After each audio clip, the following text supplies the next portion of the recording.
Hi, I'm Shakiba, a lead architect with SC Design Build, and welcome to episode 2 of Do You DADU?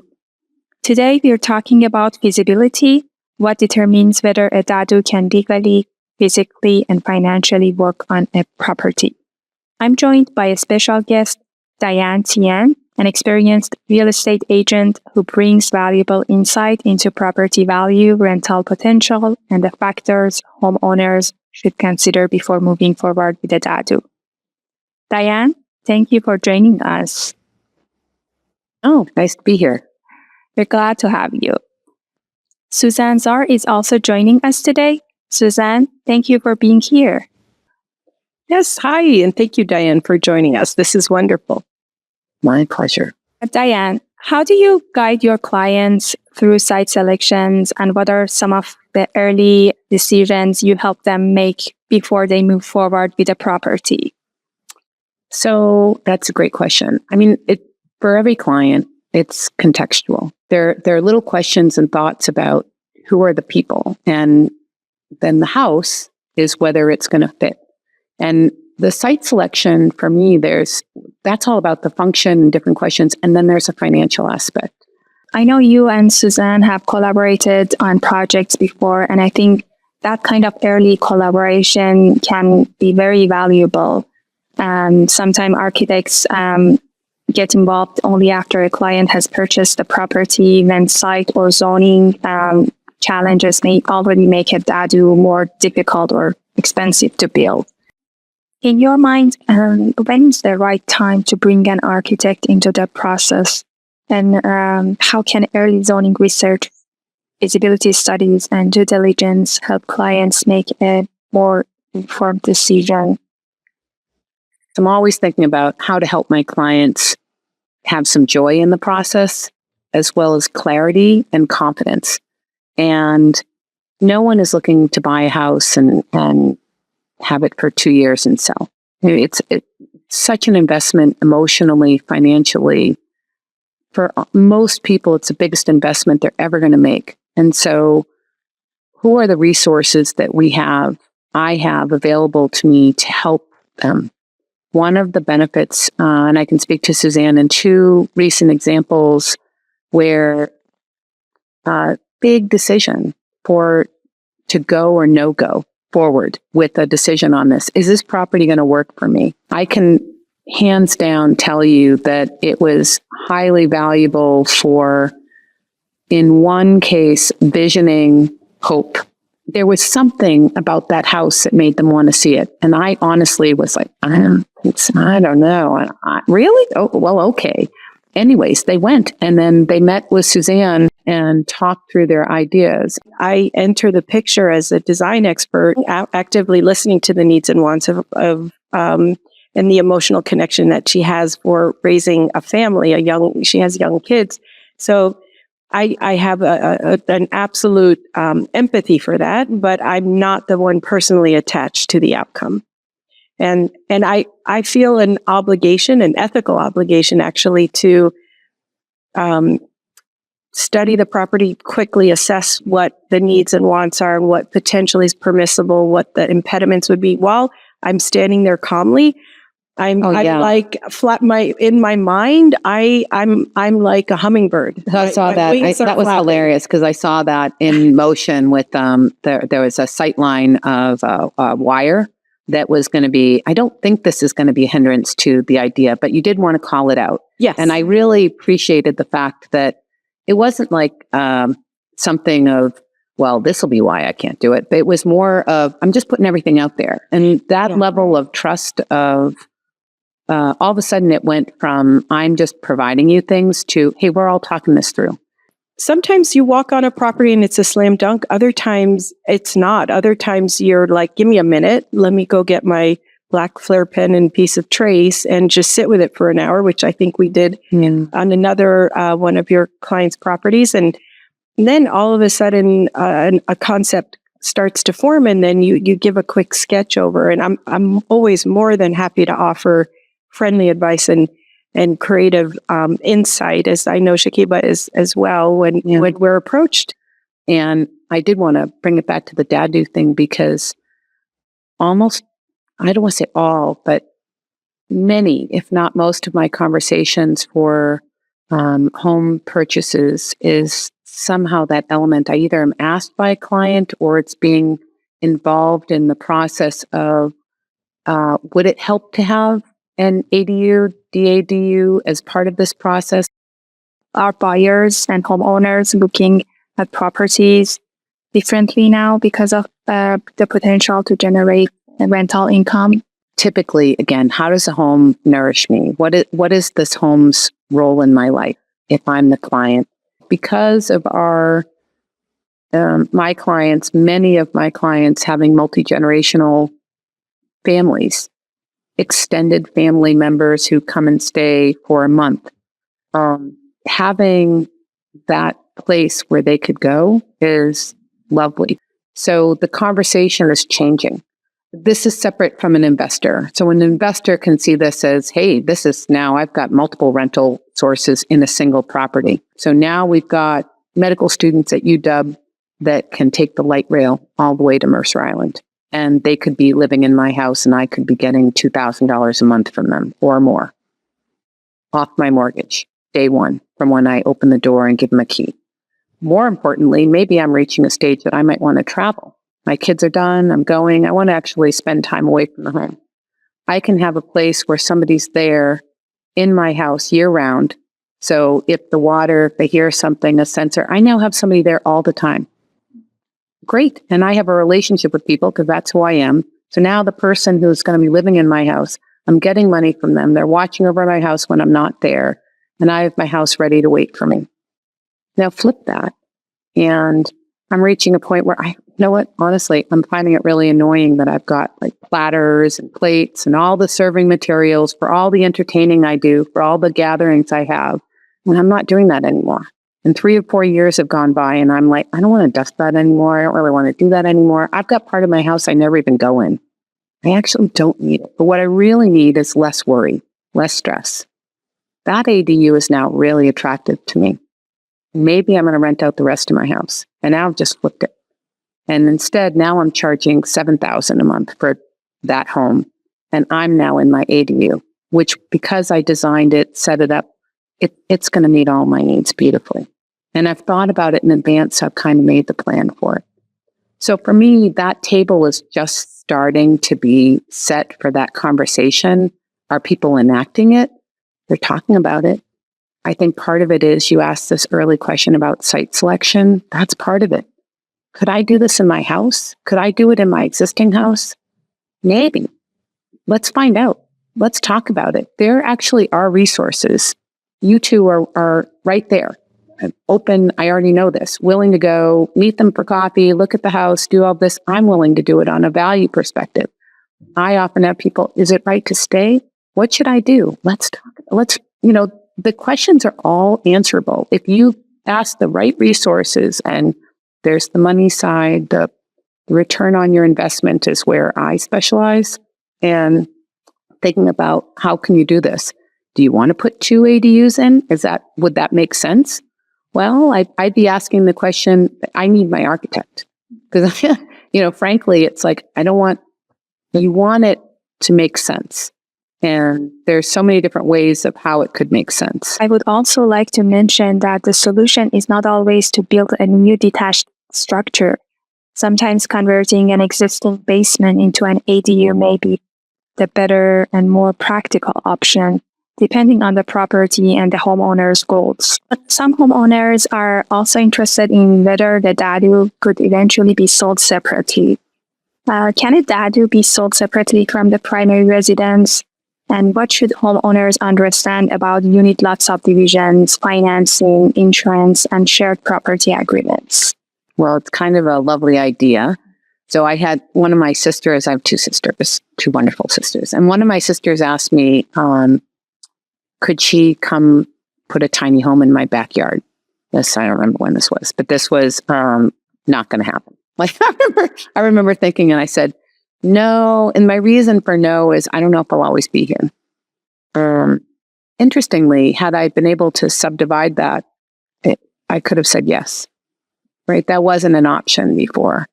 So I didn't want that worry. I didn't want that burden of doing that. And then what that would mean that I'd have to let her down if I decided to sell or change. So in terms of, can you sell the DADU? So it's on your property. You pay taxes of it as a piece of your property. It's not a separate anything. It is something you can use. It's a resource. You can rent it. You can make it support you. In terms of selling it, like anything, I would say I'd want to dig into this more. I'd want to find out some answers to questions I have. One of the questions I would have right away is the land value on Mercer Island, as an example, using Mercer Island, has a very high ascending value, much higher than the property, than the physical dwelling. And so, do I want to immediately get rid of that? Knowing that that's something that's going to improve over time. So I'd want to be very careful before I think about shedding. I'd want to be thinking about what the return on that investment for the land. And separate from the dwelling. Dwelling can be amazing, but I'd want to be thoughtful on that. Now, having said that, one of the areas that's powerful in our community that I know very well, and it's not joyful for me, it's a truth. It's just I deal with what's in front of me. And one of those is we have a phenomenal community, but getting in here is very difficult. Anyone who comes in, they really often can just rent for a bit.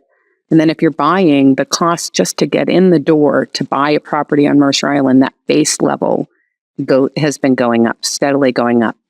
So now comes DADU.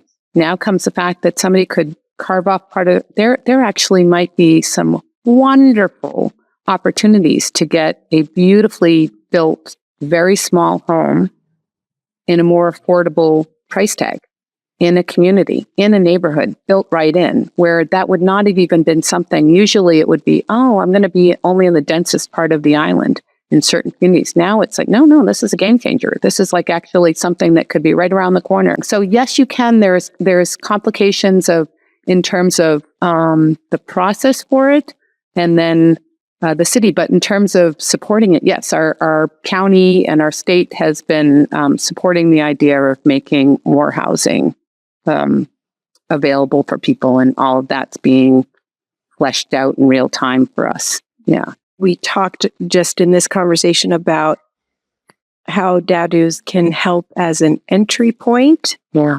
How they can be supportive while you're living in this home, whether it's passive income or multi-generational living, to save on costs of having to find alternatives for aging parents, for example. And then in my mind, what you were just referring to has somewhat to do with an exit strategy or retirement or phasing down or downsizing or finding ways to support that latter part of our lives, right? With a sense of freedom and independence. Every home, I guess I would say that if you're a homeowner, how is your home nourishing you today? And how does the formula of DADU and ADU having additional, I guess I would say, equally nourishing in different way potential, how does that work? And so that's something that each homeowner, you can find that out. And, as a realtor, I'm going to tell you, if the right thing to stay is stay, and there's ways to do it, definitely. I mean, that should be the first thought, is if this has been a great place to live, let's keep going. And then if it's not, then that's, again, a puzzle ROI. But the DADU, ADU has value. I think that what we're talking about is having a thoughtful approach and organizing these thoughts in a way that allow each of these clients, whether they're in their own properties already or whether they're searching for properties, it's organized in a way that allows them to think through their options and make their best decisions that they need to make for themselves. I understand that part of that clientele may be a real estate developer that's looking at speculatively building and looking at the spreadsheets a little bit more intently for that return on investment. And there are ways to do that appropriately as well. But I think this conversation is based more on how to be in service of the clientele that are making life decisions. Oh, yeah. I think the ADU thing is like a game changer for almost any homeowner for directly the scenario I said about having oversight and income as a combination. It's really powerful. And then the DADU is, I think, super fun in terms of your property. Such a great example where we're sitting is it's beautiful. And the thought of how you can have beautifully designed smaller homes in a neighborhood with people who are part of the neighborhood is really wonderful. Shakiba, you could share with us maybe some examples of how far Seattle's come in terms of their land use code, because they went from like testing the water with the concept to really trying to clear the path. Right. We're benefiting. All of us are benefiting from the pushing of the code. ADUs can generally be up to 1,000 square feet. In many Seattle neighborhood residential zones, a detached unit may also be up to 32 feet tall, depending on the property and applicable development standards. And Seattle also doesn't generally require an additional off-street parking space for an ADU. So they are trying to create more opportunities. But it doesn't mean that every property can support the maximum size or height. We still need to look at the actual site conditions, things like setbacks, lot coverage, trees, easements, utilities, and construction access. And once we study all of those conditions together, we can start to understand the real building envelope and what the property can realistically support. And I've had clients where they think they can do more than they can. So even though there's new legislation, like, great, but actually there really are limitations that have to be puzzled. Interestingly, I think for you, Shakiba and Suzanne, is the creativity of an architect to about maybe I could do something here to make this work. And I'm wondering if you found that to be the case. Where you've creatively shifted something to make this work. That's what we do. Yeah. I think one of the biggest misconceptions is when you hear backyard cottage, that homeowners envision a separate small home in their backyard setback, because that's where a good chunk of free space lives. Yeah. And unfortunately, under current code, you're unable to have a dwelling unit live in the actual setbacks, land use setbacks on your property. And so we have broken hearts. I will say that. We have been brought into discussions with interested homeowners and have had to be the bearer of bad news, in the sense that there either isn't feasible for whatever reason, bumping up against certain limits within the land use code or exceeding allowed lot coverage or whatever. There's leniency now within the new code, but there's still limits. But at least they have that knowledge and understand, the truth will set you free, and make decisions accordingly. I much prefer to have those conversations before they purchase property. Yeah. Because I also think that the hype around DADUs could mislead potential homebuyers to think that they can do more than what they're able to do. And if they're banking on those becoming reality, when in fact there is an impediment in the way or a limitation that may not allow them to get there, then let's be sure to divulge that or reveal that as early as possible. But it is important to have the conversation first. Our city has something where you've probably been through this, the pre-application process, and it's over $2,000. And Mercer Island, as an example, is over $2,000 for that. And that's a cost recovery for the city planners, not something that they're making any money on. But it's that cost because of the number of things that have to be considered for whether something can even go forward. And I think that's the best, whatever it is, $2,000 spent to at least know. Yeah, the real feasibility question is not simply, can I build a DADU? It's like, what can this property realistically support, and what will it cost, and does that investment align with like my goals? Diane, thank you for helping us understand the financial and real estate side of that decision. And Suzanne, thank you so much for joining us. Thank you everyone for listening. We look forward to having you with us for the next episode of Do You DADU. You can find more information on our website, suzannesr.com. Thank you.